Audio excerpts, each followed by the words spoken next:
Irmãos, a paz do nosso Senhor Jesus seja com cada um. Meu nome é Guilherme Paz e estou aqui para mais um devocional Gotas da Palavra.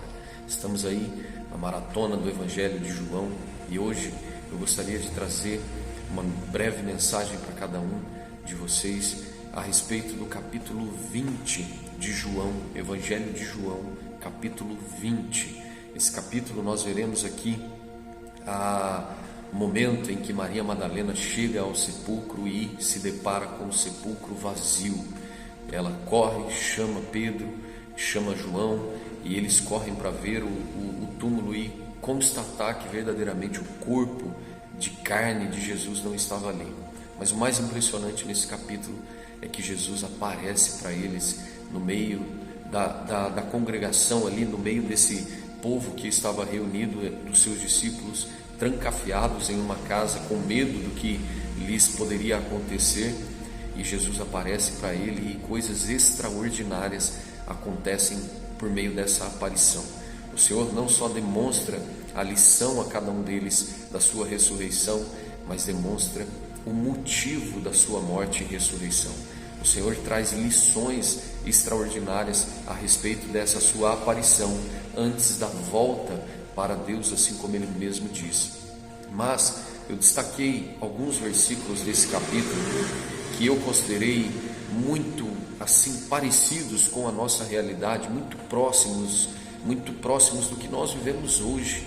Essa incredulidade, onde temos que ver para crer, essa falta de fé que muitas vezes nos acompanha, onde a palavra parece que não é suficiente para crermos em todo o sacrifício e no pleno sacrifício que Cristo Jesus realizou por cada um de nós. Eu gostaria de destacar aqui, do versículo 26 ao versículo 31, a palavra diz o seguinte: Uma semana mais tarde, os seus discípulos estavam outra vez ali e Tomé com eles. Apesar de estarem trancadas as portas, Jesus entrou, pôs-se no meio deles e disse: Paz seja com vocês. E Jesus disse a Tomé: Coloque o seu dedo aqui, veja as minhas mãos, estenda a mão e coloque-a ao meu lado, pare de duvidar e creia. Disse-lhe Tomé: Senhor meu e Deus meu. Então Jesus lhe disse: Porque me viu, você creu? Felizes os que não viram e creram. Jesus realizou na presença dos seus discípulos muitos outros sinais miraculosos que não estão registrados neste livro, mas estes foram escritos para que vocês creiam que Jesus é o Cristo, o Filho de Deus, e, crendo, tenham vida em seu nome. Palavra maravilhosa.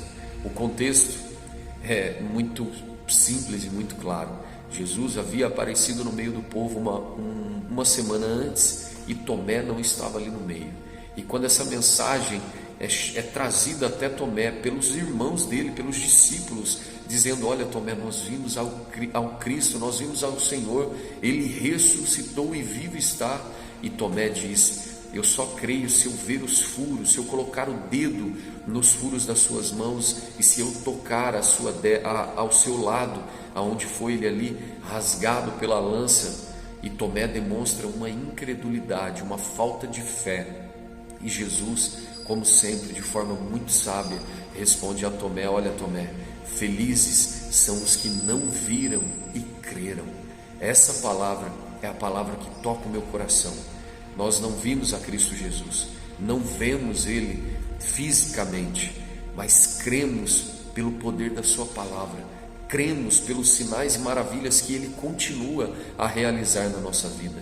O simples fato dele ter nos tirado de um caminho de morte e nos colocado num caminho de luz, num caminho de paz, num caminho de vida e vida eterna, é mais do que suficiente para crermos no seu poder e nas suas ações. Mas Ele ainda assim deixou a sua palavra escrita, uma palavra viva, eficaz e suficiente para que cada um de nós possamos crer que essa palavra é a palavra de Deus. E o texto aqui no versículo 30 ele vai dizer: olha, Jesus realizou na presença dos seus discípulos muitos outros sinais miraculosos que não estão registrados nesse livro. O próprio João vai dizer que se fossem escritos todos os sinais e milagres que o Senhor operou, não caberiam em todos os livros desse mundo.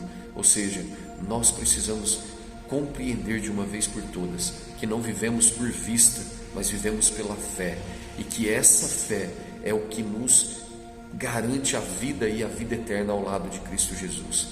O texto um pouco mais acima também vai dizer, olha, o Senhor Jesus dizendo ao povo: se vocês perdoarem, vocês também serão perdoados. Ou seja, a palavra é suficiente para nos garantir um caminho de justiça e um caminho que nos leva a Cristo Jesus e à salvação eterna.